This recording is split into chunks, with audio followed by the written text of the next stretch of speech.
Bawat kanan ngayon ng mga itinatayong condominium building, may mga pumipili kasing bumili na lang ng condo unit, lalo't mahal ang house and lot dito sa Metro Manila. Pero ano nga ba mga dapat isaalang-alang sa pagbili ng condo unit? Live mula sa Quezon City, may report si Bam Alegre. Bam? Jiggy, sa panahon ngayon, marami na nga mapagpipilian ng mga high-rise condominium buildings at mas mura ng dihamak sa mga house and lot. Pero mas maliit ang espasyo at may mga makakahati ka sa isang gusali. Pero kung pinag-aaralan nyo yung posibilidad na bumili ng isang condominium, narito ang ilang mga dapat isa-isip para sa matalinong pagpili. 5 taon nang naninirahan sa isang condo si Det. 30 square meters na nakuhang unit nilang mag-asawa at ipinakustomize nila ang interior design nito. Suwak daw sa kanilang pangangailangan ang condo dahil lagi silang on the go at malapit din ito sa kanilang trabaho. Higit sa lahat, kampante daw sila sa seguridad nito.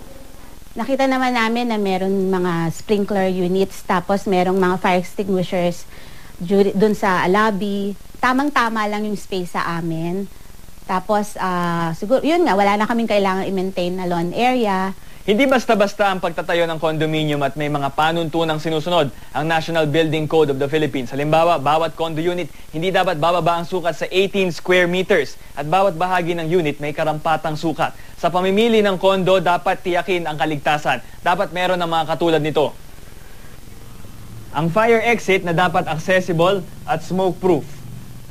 Ayon sa National Building Code of the Philippines, ang bawat kwarto at banyo hindi dapat bababa ang sukat sa 6 square meters. Ang kisame dapat nasa 2 hanggang 3 metro ang taas. Maging ang hallway may lawak dapat na 1.5 meters o higit pa.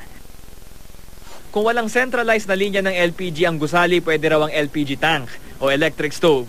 Dahil hindi birong investment ang condo unit, payo ng isang structural engineer. Maging mabusisi at magtanong lagi sa developer, partikular na sa electrical capacity at structural integrity ng gusali. Hanggang 50 taon lang kasi ang economic lifespan ng isang gusali. Kaya habang bagong tayo ito, wala dapat itong mga depekto. Higit sa lahat, mahalaga rin na tuloy-tuloy at maayos ang maintenance ng gusali. Because of yung scarcity ng land. No? So dati uso sa atin yung subdivision, may garden ka, ganun.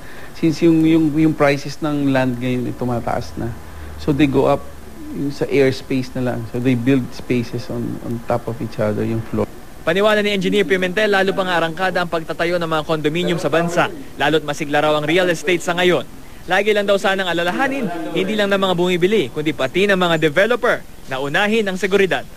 Rain, temperature, yung init, lamig, yan ang mga factors na nag-a-affect ng building. So, doon nagsisimula yung mga cracks. Then, kung may cracks yan, papasok yung tubig sa bakal. Ang mangyayari ngayon, yung bakal, kakalawangin ngayon. Pag kinalawang yan, mag-spall off yung mga konkreta na kita. Jiggy, ilan pa ang paalala ng nakausap natin structural engineer? Dapat yung mga fire exit, lalo na sa mga matataas na gusali, kayang mag-transport ng mga residents within 4 minutes nakapunta na sa baba ng ground floor. At kasama rin sa National Building Code yung mga open spaces katulad ng mga park at ng mga playground, dapat hanapin ito. At yun nga, paalala natin sa mga naghahanap ng mga condominium, pag-aralan mabuti yung National Building Code para alam nyo yung mga standards na inilatag ng ating pamahalaan. Jiggy? At Bam, karaniwan, yung mga nagbebenta at nag-aalok ng condo, syempre inaalok nila yung kagandahan, yung location, pero pagdating din sa safety features, dapat ba sino yung kailangan pagtanungan ng mga buyers? Para mas tiyak tayo, ang magandang lapitan ng mismong mga buyers ay yung mismong developer na ipaabot yung tanong dun sa agent para may refer yung agent na mismong tao mula sa developer para magsagot ng mga particular na katanungan tungkol sa safety features. Alalahanin mabuti kung may mga sprinkler system ba, kung yung fire exit smoke-proof dahil so wag naman sana, in the event of a fire, yung minsan yung usok daw yung talaga nakakamatay, hindi yung mismong apoy. Kaya dapat smoke-proof at libre, babakante yung lugar ng fire exit. Jiggy? At yung mga condo buildings, dapat ba parang katulad yung ibang mga buildings na may taunang inspection din yung BFP?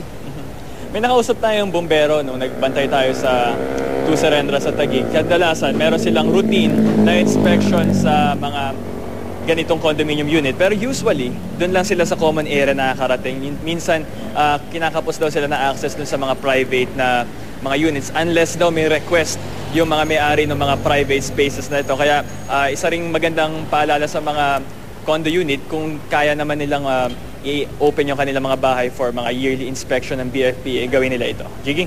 Maraming salamat, Bam Alegre.